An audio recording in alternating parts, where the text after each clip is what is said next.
Hello everyone, welcome back to the channel. Today I'm bringing you another single issue review. This time I'm reviewing Alien #1, the brand new release from Marvel Comics. I really enjoyed this issue, so I'll let you guys know what happened in this issue, what I liked about it, what I didn't like. And just a disclaimer, this is going to be a complete spoiler review. I'm going to be going over all the different stuff that happened in this issue and telling you guys what I think. So if you haven't read the issue yet, make sure to read it before you watch this video. This issue is $5 with 30 pages of content, so that's just the basic comics numbers. Hello?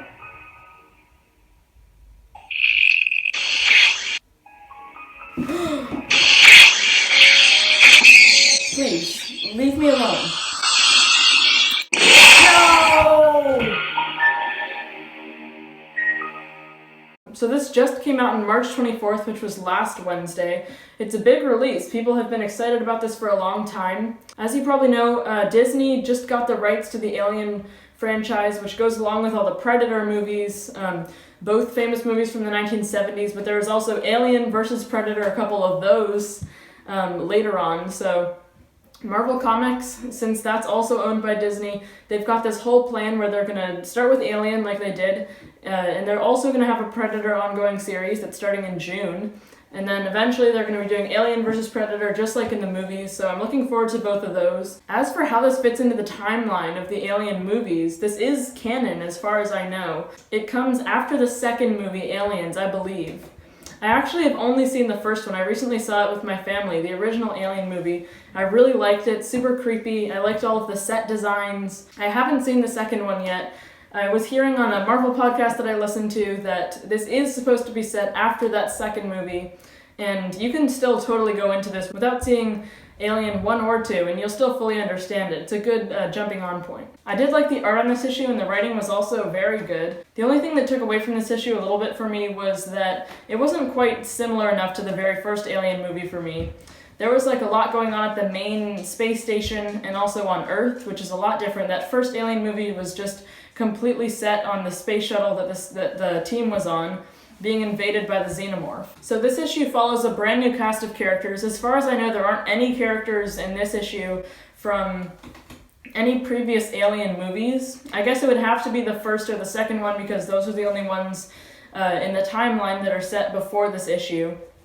But I do like all of the characters that they introduced. There aren't too many. There's not a big team yet. I'm sure we're going to be seeing more and more new characters introduced throughout this series. It is ongoing. The main character is named Gabriel Cruz, and he's a longtime worker who's high-ranking, and he works for Weyland-Yutani, this big space corporation. They're the people behind all of these space teams and missions throughout all of the Alien movies, and their big mothership vessel is hovering above Earth, and that's where Gabriel Cruz has been working for the majority of his life. Although he has gone on other missions, he's getting older and he's actually retiring after years and years on the space station. He had to stay there throughout his job and he wouldn't actually be able to go down back to Earth and visit his family. So his relationship with his son has kind of fallen apart. They haven't been in touch in years. And he also had another son who passed away during his time at the station. One of the main reasons that he's retiring so early is because he wants to rebuild his relationship with his son. He's a hardworking man and it's hard for him to accept that he's retiring. He still feels like he's going to go back at some point, and I'm sure he will. This isn't just going to be a series about a family man just rebuilding his relationship with his son. We want some Aliens action. We find out that earlier in his career, Cruz went on this space mission with some teammates, where he encountered alien xenomorphs for the first time. We see flashbacks to this mission throughout this issue. For a long time since that xenomorph mission, Gabriel has been having therapy sessions with an AI human, and he's been opening up to this therapist about his time and healing from it. He thinks it's going to be his last session with the AI because he's going back to Earth, but then they end up actually downloading the consciousness into another robot body so that he can keep on having therapy sessions with his friend back down on Earth. So the first thing he does when he gets back down to his home on Earth is he wants to visit his son, whose name is Danny. Danny comes over to Gabriel's house and they're gonna have dinner, But little does Gabriel know that Danny is actually secretly working for an anti-Weyland-Yutani group. It's unclear exactly what the anti-Weyland-Yutani group is fighting against, but there's some things characters say that sort of point in the direction of global warming. It seems like Weyland-Yutani, who's this large corporation with all these space stations, they're probably burning a lot of fossil fuels, and I think they're contributing to global warming in a big way. Gabriel thinks that Danny is just coming over, but secretly Danny is only coming over so that he can find a file that the anti-Weyland-Yutani group knows is hidden away in a drawer in Gabriel's room. So Danny lies that he needs to use the bathroom and then secretly goes over to the room and steals the file before Gabriel can see him. He then leaves early, which makes his dad angry because they just met each other again for the first time in years. There's no way that Danny's just leaving right away, but he needs to get away with this intel for his group. Then we get yet another flashback. And this time we see a younger Gabriel along with his co-worker. They're webbed up in this alien pit, just waiting to die. His co-worker tells him that he was actually supposed to be on leave for this few days, but the company just took that away from him. But he was saying that there was another man who was supposed to fill in for his position for these few days. Seems like he came out of it dead, although that's not actually shown. And then we see one of the xenomorphs' heads approaching them, making a creepy sound. It's one of the very few times that we actually see aliens in this issue. I'm glad that they strayed away from just having xenomorphs fully visible at many points in this issue. That's something that was similar to the first movie that I did like a lot, is that they're really building up to whatever climax is going to happen. They're not showing too much alien action, because if that was going on, then it wouldn't really be as special. Danny puts together a few members of the anti-Weyland-Yutani group, and their plan is to infiltrate the Weyland-Yutani mothership. They've got some timed explosives that they're planning on dropping in the engine room, and then they'll get out of there in time to make it out alive before the whole ship is blown to smithereens. We get a funny conversation between two guards who are sitting around doing their job at the station. One of them is playing with a cat, which was funny, and reminded me of that first Alien movie with the cat that the crewmates took along. But the anti-Weyland-Yutani group come in and just shoot and kill the innocent guards. They're far from directly responsible for the global warming impact that Weyland-Yutani is making. It's really unnecessary to kill them, and that's one of the many bad ways that the anti-Weyland-Yutani group is approaching the situation. As far as I know, the cat makes it out alive though, so at least there's that. They take the keycard from one of the dead guards, which gives them full access to all the different rooms in the building. And with the intel that they got from the file that Danny stole from Gabriel's room, they know where the engine room is, where they need to go to drop their explosives. Once inside, they see that there's not any engines in there. It's actually these test tubes with little baby xenomorphs and other aliens that they've been experimenting on in there.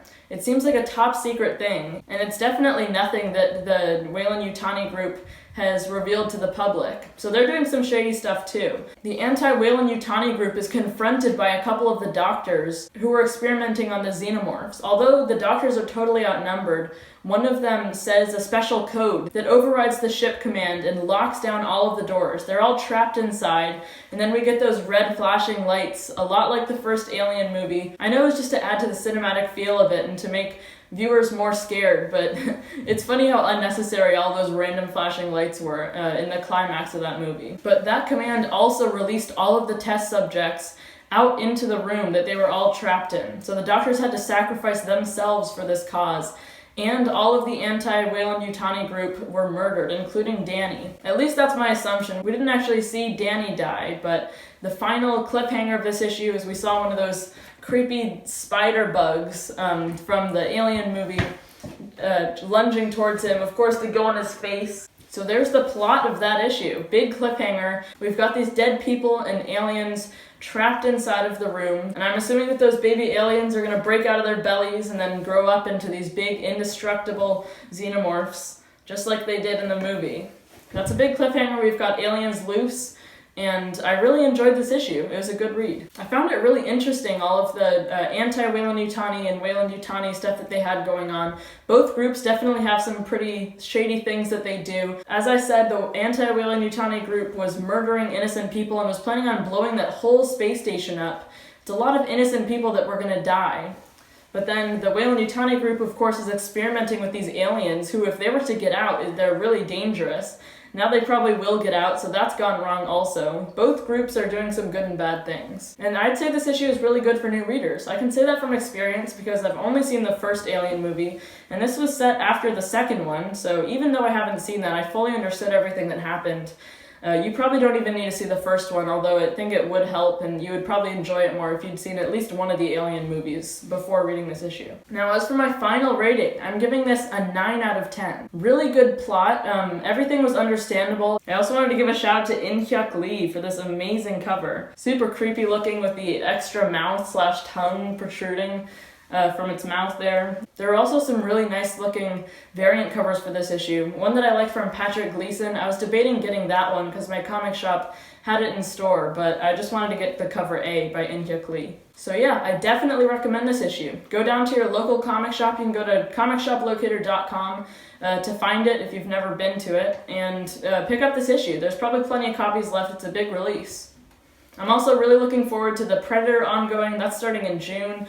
Plus, whenever the Alien vs. Predator series comes out, they haven't announced a creative team for that yet, but we'll see. I like what Marvel's doing with this licensing, and I can't wait to read the next issue. So before we go, if you did like this video, you can consider subscribing. That's the big red button that's right below this video. You can also click that notifications bell, which is right next to it. You'll be notified every single time I post a new video if you don't want to miss any.